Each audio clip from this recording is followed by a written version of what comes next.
Hello, नमस्कार. मी कविता, सिलाई secrets bye कविता या माझ्या यूट्यूब चॅनेलमध्ये तुम्हा सर्वांचं स्वागत आहे. तर पहा, आजच्या व्हिडिओमध्ये आपण व्हिडिओमध्ये या फोटोमध्ये दिलेलं बाही डिझाईन कशा पद्धतीनं तयार करायचं आहे याचं आपण कटिंग पाहणार आहोत.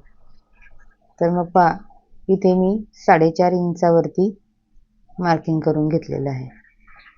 अशा पद्धतीने हा कॅनव्हास पेपर आहे, तो डबल फोल्ड केलेला आहे. आता पहा, 4.5 इंचाचा आपल्याला मध्य काढायचा आहे, सेंटर पॉईंट काढायचा आहे 4.5 इंचाचा. कॅनव्हास पेपर पहा डबल फोल्ड केलेला आहे. अशा पद्धतीने डबल फोल्ड करायचा आहे. 4.5 इंचावरती मार्किंग करून घ्यायचं आहे. तर पहा कशा पद्धतीने मी मार्किंग करते ते पहा. वरती थोडंसं अर्धा पाऊण इंच वरती सोडलेली आहे जागा, खालच्या बाजूने सुद्धा अर्धा पाऊण इंच जागा सोडलेली आहे. आता इथे मी परत पिवळ्या पेनने स्केच पेनने मार्किंग केलेलं आहे. तर आता आपण 2.25 हा सेंटर पॉईंट काढला, तर त्या 2.25 सेंटर पॉईंटच्या पासून आडव्या जागेत आपल्याला 1 इंचावरती मार्किंग करायचे आहे. आणि असा राऊंड शेप द्यायचा आहे, गोलाकार असा. मी ज्या पद्धतीने देत आहे त्या पद्धतीने हे दोन्ही पॉईंट जोडून घ्यायचे. पहा व्यवस्थित, पहा कशा पद्धतीने मी शेप दिलेला आहे. आणि आता पहा, जिथे आपण मार्किंग केलं होतं त्याच्या खाली आपल्याला अर्धा इंच, अर्धा इंचावरती आणखी एक मार्क करून घ्यायचे दोन्ही बाजूंना. इथे सुद्धा ह्याच्या बाहेर सुद्धा अर्धा इंच. आणि आता आपल्याला कॅनव्हास पेपर आपल्याला सेम कटिंग झाला पाहिजे यासाठी अर्धा इंचावरती मार्किंग करून घ्यायचं आहे राऊंड मध्ये, अर्धा इंच. आणि आता हे सर्व पॉइंट जोडून घ्यायचे या पद्धतीने जोडून घ्यायचे आपल्याला. पहा एकसारखं असं अंतर आपल्याला राऊंडच्या बाहेर आलेलं आहे. एकसारखा आपला आकार हा कटिंग होणार आहे. पहिला मी हा आतला शेप कट करून घेतलेला आहे, राऊंड शेप.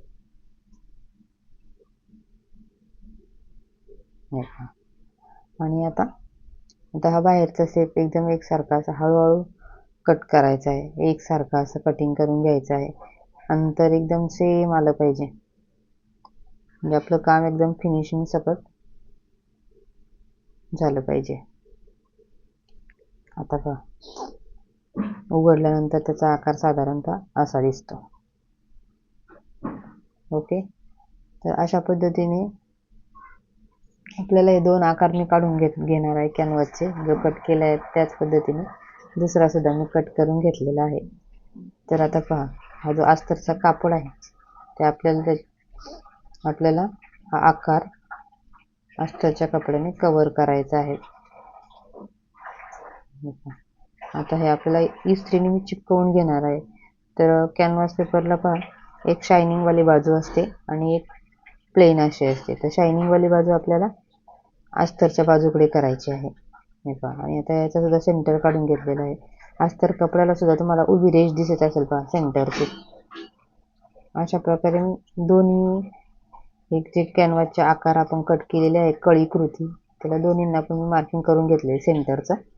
आणि हे पहा, अस्तरच्या कपड्यावरती सुद्धा मी सेंटरचं हे करून घेतलं, सेंटर जुळवून घेतलेलं आहे. हे पहा, अशा पद्धतीत मी ठेवलेलं आहे. आणि आता आपल्याला प्रेस करून घ्यायचे त्याच्यावरती, जेणेकरून अस्तरच्या कपड्याला हे कॅनव्हास चिपकलं जाईल. हे पहा किती छान पद्धतीने चिपकलं आहे. आता दुसरं सुद्धा आपल्याला त्याच पद्धतीने चिपकवून घ्यायचं आहे. हे पहा,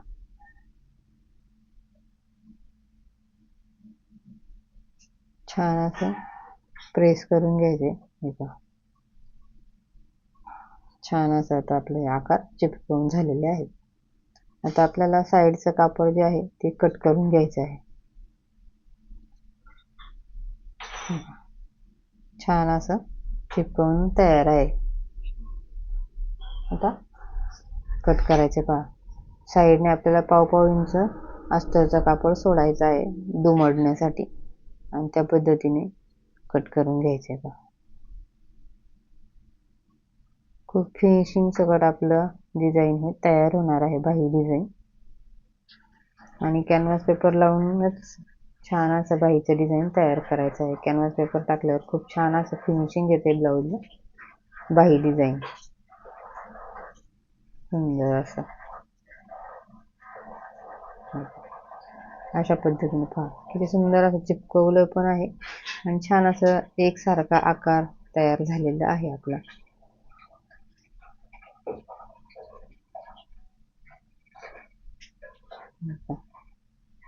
जेवढं तुम्ही सावकाश काम करणार आहे फिनिशिंग सगळं, तेवढं छान असं आपलं फिनिशिंग दिसतं, किंवा हातात घेतल्याबरोबर आपल्याला समजतं की किती छान असं ब्लाऊज शिवलेलं आहे. किंवा हातात न घेता सुद्धा नुसतं पाहिलं जरी तरी लक्षात आलं पाहिजे की किती छान असं सुंदर फिनिशिंग सकट ब्लाऊज तयार केलेलं आहे.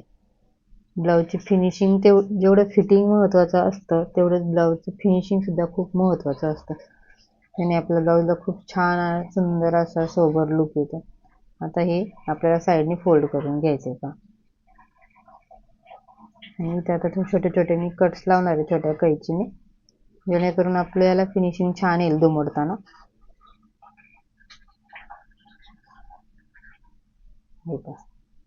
तर अशा पद्धतीने मी हे फोल्ड करून घेणार आहे. इथे सुद्धा सावकाश काम करायचं पहा, आपल्याला घाई करून चालत नाही. तुम्ही जेवढं सावकाश असं काम करणार, तुमचं फिनिशिंग छानच येणार आहे. डिझाईनमध्ये, ब्लाऊजच्या डिझाईनमध्ये घाई करून चालत नाही. हळूहळू सावकाश काम केल्यानंतर आपलं काम एकदम सुंदर, सोबर आणि छान असं फिनिशिंग सहित तयार होतं.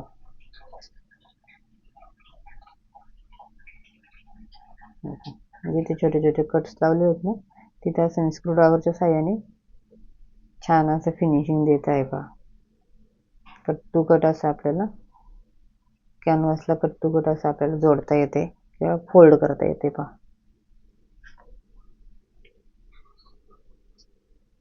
आता पहा इथे कशा पद्धतीने फोल्ड करते, लक्षपूर्वक पहा. अशा पद्धतीने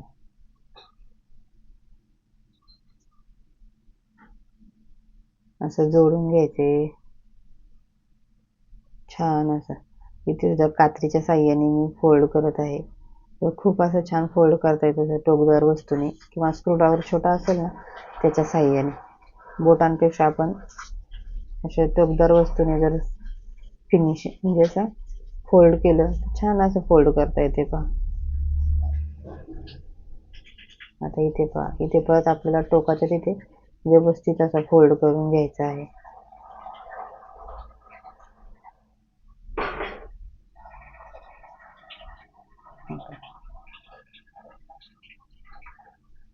आता तुम्ही पाहू शकता किती छान असं फिनिशिंग सगळं आपला हा आकार तयार झालेला आहे अस्तर फोल्ड करून.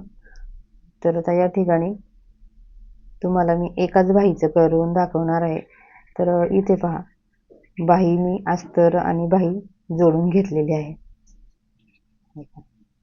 अशा पद्धतीने इथे मी बाहीला पुढच्या मुंड्याचा शेप दिलेला नाही आहे, मी तो नंतर देणार आहे दोन्ही बाहींना एकसाथ. तर पहा, अस्तर आणि बाही आपलं जोडून झालेले आहे छान असं. इथे सुद्धा मी फिनिशिंग दिलेलं आहे. हे पहा, आता इथे आपण काय केलं, सेंटर पॉईंट काढून घ्यायचा आहे, बाहीचा सेंटर काढून घ्यायचा आहे. इथे एक नॉच लावून द्यायचं आहे सेंटर पॉईंट म्हणून. आणि आता इथे थोडंसं हलकंसं मी मार्किंग करणार आहे सेंटरला आपलं जोडता यावं म्हणून. हे पहा, इथे ही रेषा तयार झाली ना, त्या रेषेवर तरी पण हलकंसं मी एक मार्किंग करून घेते आहे.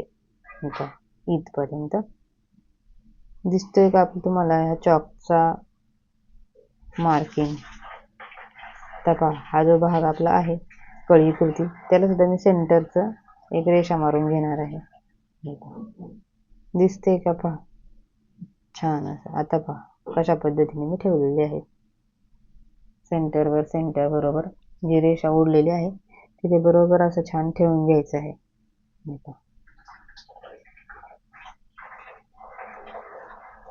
अशा पद्धतीने. आता इथे एक मी पिन लावून घेणार आहे. अशा पद्धतीने पिन लावलाय मी. आणि आता स्टिच करून घ्यायचे. पहा कशा पद्धतीने स्टिच करायचे व्यवस्थित. पहा आता इथे मी सेंटरला जी लाईन आखली होती की नाही तिथे एक शिलाई टाकून घेणार आहे. एकदम व्यवस्थित असं आपलं शिवण येईल. कुठेही घडी पडणार नाही किंवा आपलं कापड हलणार नाही याची काळजी घ्यायची आहे. साईडला होऊ द्यायचं नाही म्हणून ही एक शिलाई मी टाकून घेतलेली आहे. आता पहा या आकारावरतीच आपल्याला शिलाई देऊन घ्यायची आहे. कॅनव्हासच्या आतल्या साईडने घ्यायची आहे. तर इथे पहा कुठे मी शिलाई घेते. आपली शिलाई ही कॅनव्हासवरती जाऊन द्यायची नाही. त्याच्या साईडने हळूहळू असं प्रेशर फूट वेळोवेळी उचलून अशा पद्धतीनं फिरवून घ्यायचे कापड आणि एकसारखा असा आकार आपल्याला द्यायचा आहे. कॅनव्हास पेपरवरती शिलाई जाऊ द्यायची नाही. आता पहा इथं सेंटर पॉईंट आल्यानंतर तिथे थांबायचंय. सुईचं टोक खाली घालायचंय.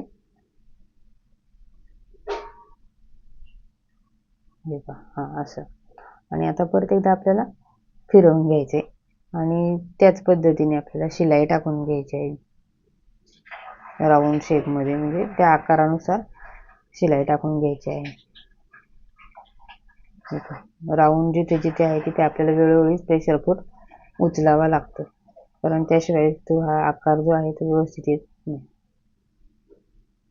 आता पहा इथे शिलाई मी लॉक करून घेतलेली आहे आणि आता धागा कट करून घ्यायचा आहे.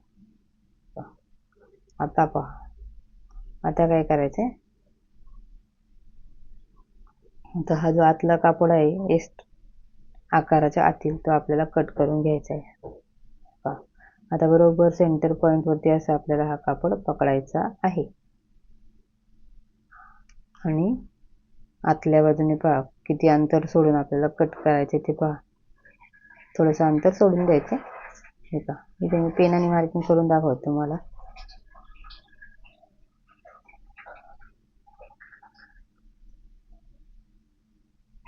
दिसत नाही व्यवस्थित पेनाचं पण आता मी कट केल्यानंतर हे पहा आता येल्लो कलरचा स्केच पेन मी इथं मार्किंग केलेलं आहे स्केच पेनने. आता दिसते पहा व्यवस्थित. तर अशा आकारावरती तुम्हाला कट करून घ्यायचे.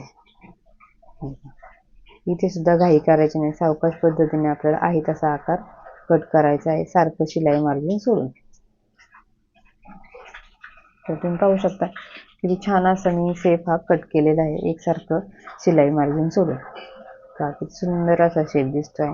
तर आता इथे सुद्धा असे ना कट्स मारून घ्यायचे छोटे छोटे जेणेकरून आपल्याला जो हा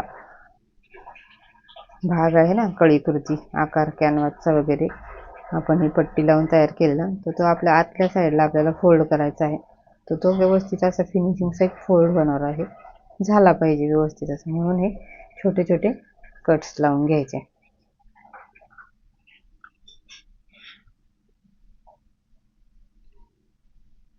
एकदम सावकाश हे काम करायचं. कट्स लावायचं सुद्धा.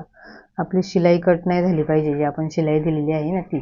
आता पहा अशा पद्धतीने आतल्या साईडला असं दुमळायला आपल्याला असं फोल्ड करण्यासाठी हे असं दाबून घ्यायचं. आतल्या साईडला प्रेस करायचं असं या पद्धतीने.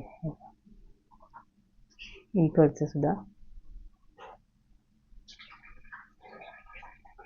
अशा पद्धतीने आपल्याला आतल्या बाजूला फोल्ड करून घ्यायचं आहे आणि असं हे काढून घ्यायचं आहे कॅनव्हास पेपरचं.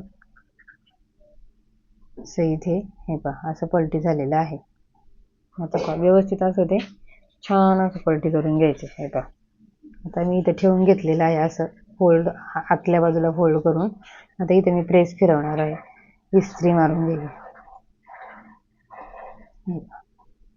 इस्त्री मारल्यानंतर म्हणजे इस्त्री केल्यानंतर खूप छान असं फिनिशिंग येतं. खूप छान असा लुक येतो पहा. मस्त ना. आपलं काम असं हे क्वालिटी वर्क राहिलं पाहिजे. याला म्हणतात क्वालिटी वर्क. आता बाहेरची बाजू पाहू शकता सरळ बाजू पहा एकसारखा आकार किती सुंदर असा आलेला आहे. छान असं फिनिशिंग सकट काम आपलं तयार आहे. तर अशा पद्धतीने माझं काम असतं. क्वालिटी वर्क एकदम छान करून द्यायचं काम. 2 पैसे जास्त घ्यायचे पण कामच करायचं व्यवस्थित असं. आता इथे मी या नाड्या आहे ना अशा पद्धतीने लावणार आहे पहा. नॉट करून घेतलेली आहे मी पहा. तर ही नॉट मी अशा पद्धतीने इथं जोडणार आहे त्या आकारावरती, बाहीच्या आकारावरती.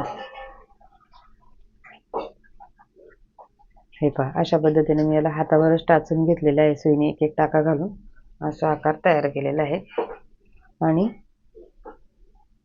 इथे तो जोडायचा आहे अशा पद्धतीने. हे पहा जोडून पण घेतलेला आहे. अशा पद्धतीने अशा आकारामध्ये तुम्हाला जोडायचं आहे. हे पहा जोडून झाल्यानंतर सरळ बाजू सुद्धा अशा पद्धतीने तुम्हाला दिसणार आहे.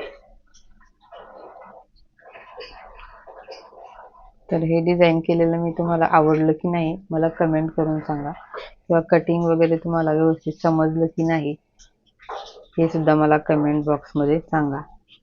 पहा किती सुंदर असा छान लुक दिसतोय पहा. फायनल लुक आहे हा. पहा किती छान दिसते. आता इथे मी ना मणी लावणार आहे, इथे एक एक मणी. आता तो तिथे त्या नॉटवरती व्यवस्थित लावता येत नाही, म्हणजे ठेवता येत नाही. तर लावून झाल्यानंतर तुम्हाला मी फायनल लुक त्याचा दाखवणार आहे. इथे सुद्धा नाही लावलेलं मी, तर लावणार आहे. हे पहा तुम्हाला हातात घालून दाखवलेलं आहे. तर घातल्यानंतर हा आकार काहीचा